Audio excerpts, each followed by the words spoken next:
Welcome back to the KEMPIRE Daily YouTube channel. Again, don't forget to like, comment, subscribe, and hit that notification bell so you don't miss out on any of the uploads. I originally did this video a couple of days ago, and I didn't post it because I really wanted to finish watching HBO's documentary, The VOW.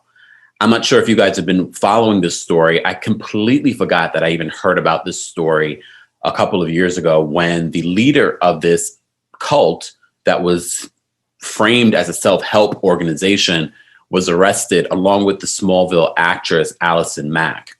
The whole premise of this video is not really going to focus on what NXIVM was or what it did. We can briefly talk about that because here in New York City in Brooklyn Federal Court, Keith Raniere was sentenced to 120 years in prison for various crimes that were camouflaged with this NXIVM self-help organization.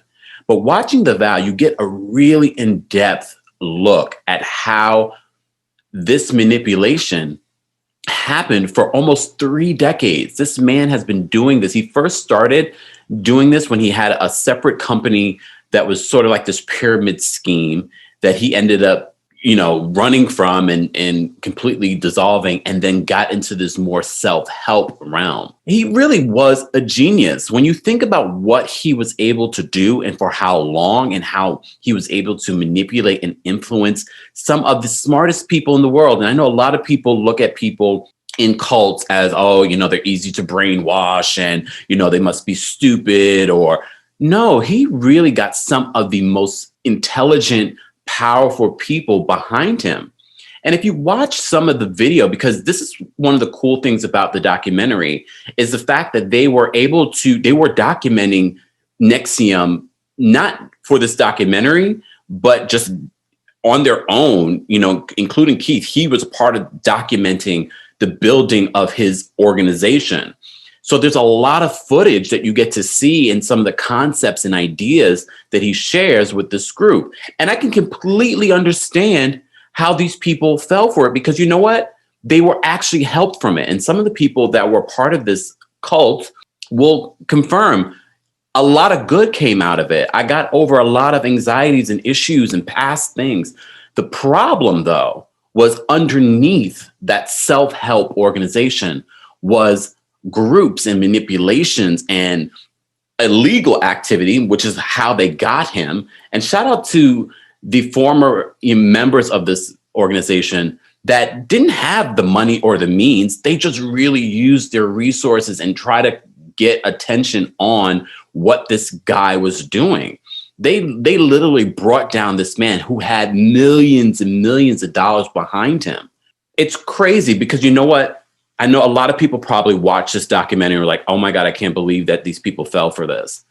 But it made me think about other ways that we are manipulated every day. The media and marketing manipulates us every day to get into certain weight loss fads, to buy certain things. Like, we are manipulated every day.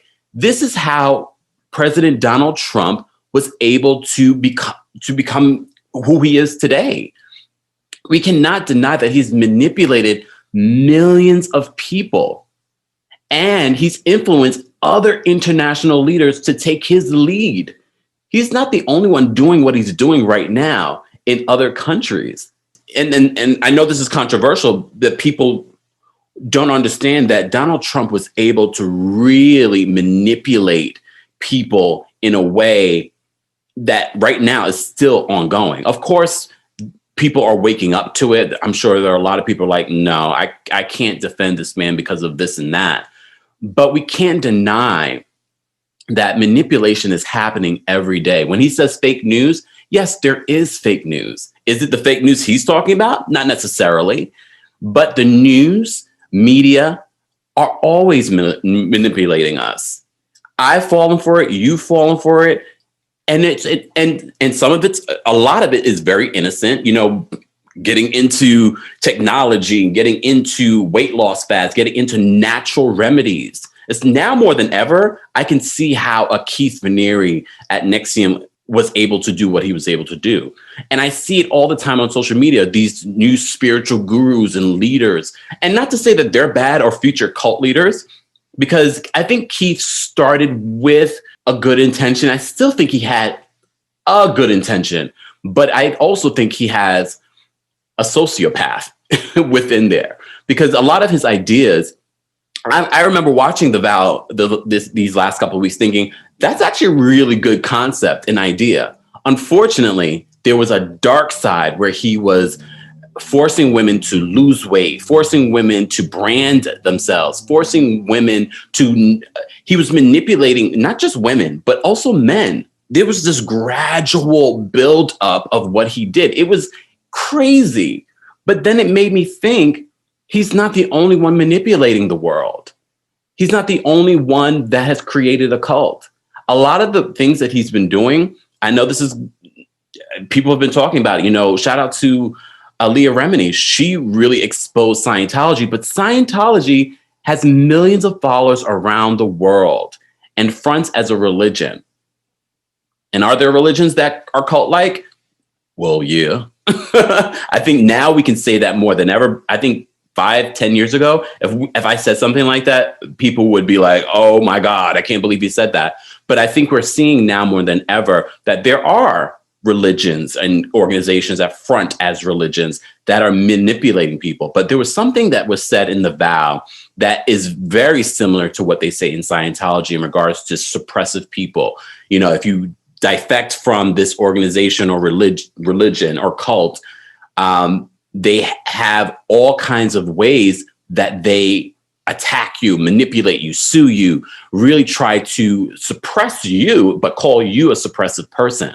I thought it was fascinating. And I believe they will be working on a season 2 of The Vow, because they, at the end of it, they sort of hint at talking to Keith himself and talking to the other person that he brought in, Nancy Salzman, who really was a person he utilized to help manipulate more people. And I'm not even sure she realized at the time that he was manipulating her, so using her to bring in more women, bring in more men, because it was really her ideology. She was the president of this organization, but he also purposely had his hands off of a lot of things to sort of kind of be not in the forefront of things. And so he was able to escape. It's a great documentary.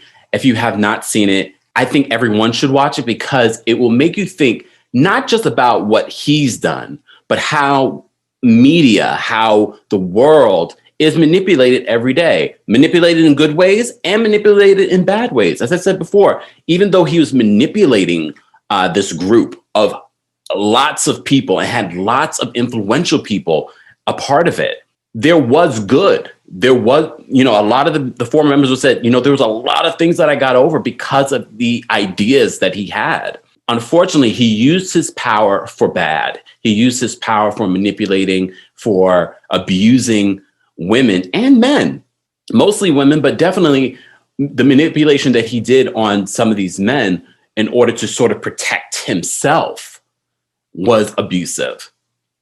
But I want to continue this conversation in the comments. I want to hear what other ways you feel like we are being manipulated every day.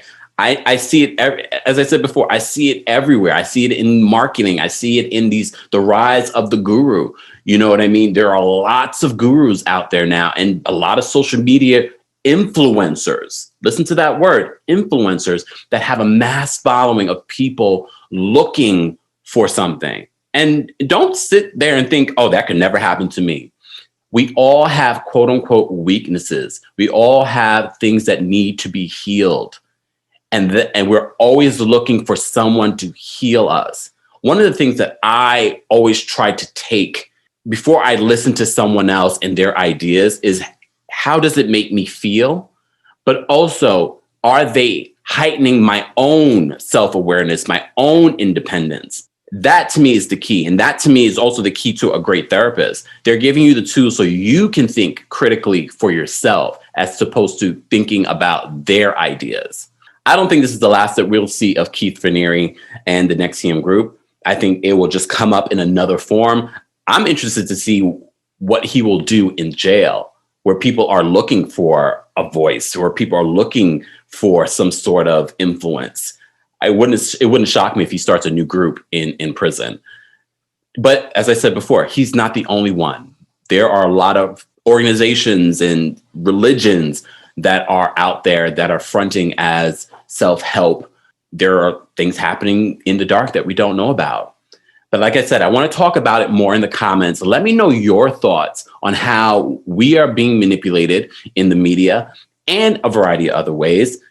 I want to talk, have you watched The Vow? Let's talk about it in the comments. Again, don't forget to like, comment, subscribe, and hit that notification bell so you don't miss any of the uploads. I'll see you tomorrow.